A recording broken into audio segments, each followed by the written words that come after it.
Seandainya Jokowi mau. Tulisan Fat Padepi. Seandainya Jokowi mau, dia bisa memberikan banyak keuntungan untuk diri dan keluarganya. Ia adalah Presiden Indonesia dengan segala kewenangan dan kuasa tertinggi di negeri ini. Aksesnya kelas 1. Banyak pihak berkepentingan dengannya. Banyak pengusaha dan konglomerat mendatanginya. Ia bisa melakukan apa saja untuk memperkaya diri, memanfaatkan kesempatan yang ada.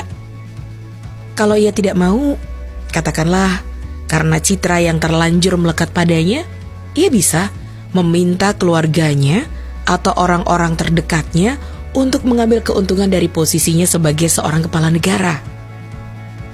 Tetapi Jokowi tidak melakukannya.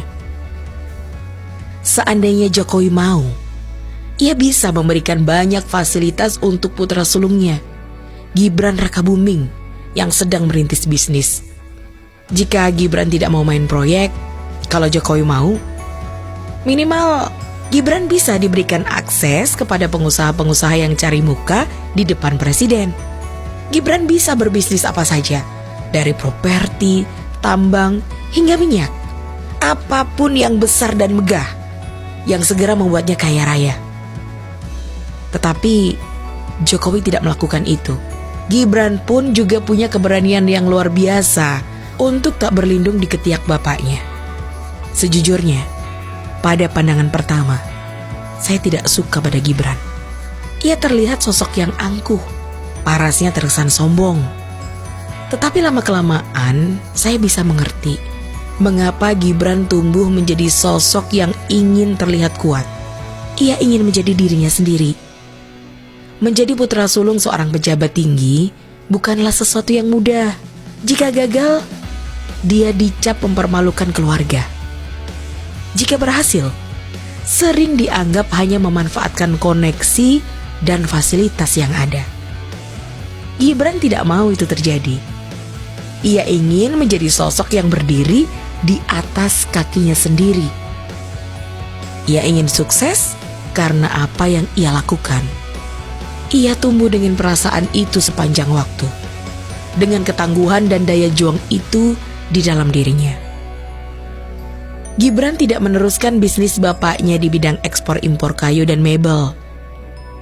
Ia membangun imperiumnya sendiri. Meskipun kurang keren kedengarannya, Gibran berbisnis catering dan berjualan martabak. Kalau sekarang usahanya sukses, kira-kira proyek pemerintah apa yang melibatkan martabak? Berapa piring catering yang harus dia patgulipatkan kalau Gibran berusaha KKN dengan jabatan bapaknya? Sejauh yang saya tahu, Gibran tidak melakukan itu. Silakan Anda cek sendiri.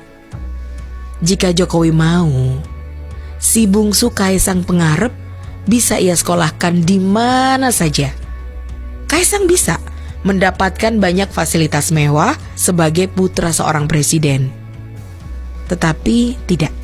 Di Singapura, Kaisang adalah pelajar Indonesia biasa yang mengantre di laundry dan mencari gerai makanan yang memberikan diskonan.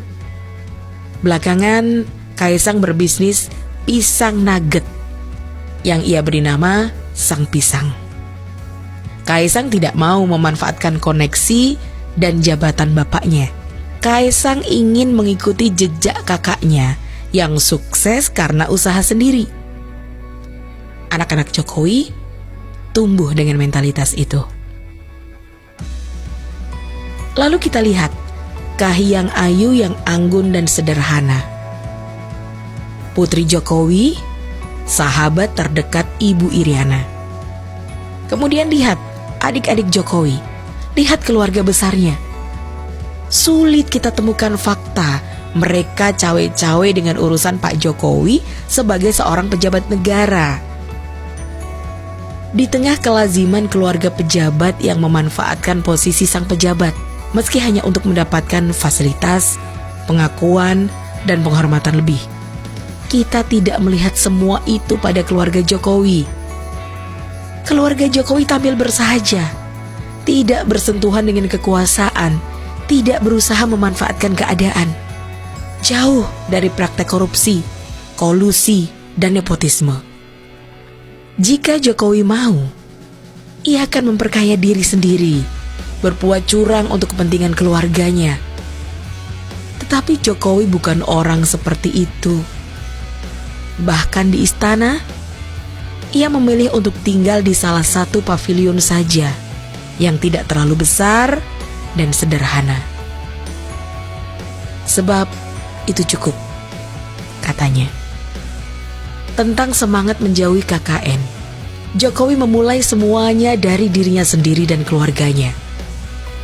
Ia hanya ingin bekerja untuk rakyat, mengabdi, memberi, berbakti. Bila bagi Anda ini tampak sederhana, saya beritahu faktanya. Di negara dengan sejarah dan kultur KKN yang akut dan mengakar ini sesuatu yang luar biasa.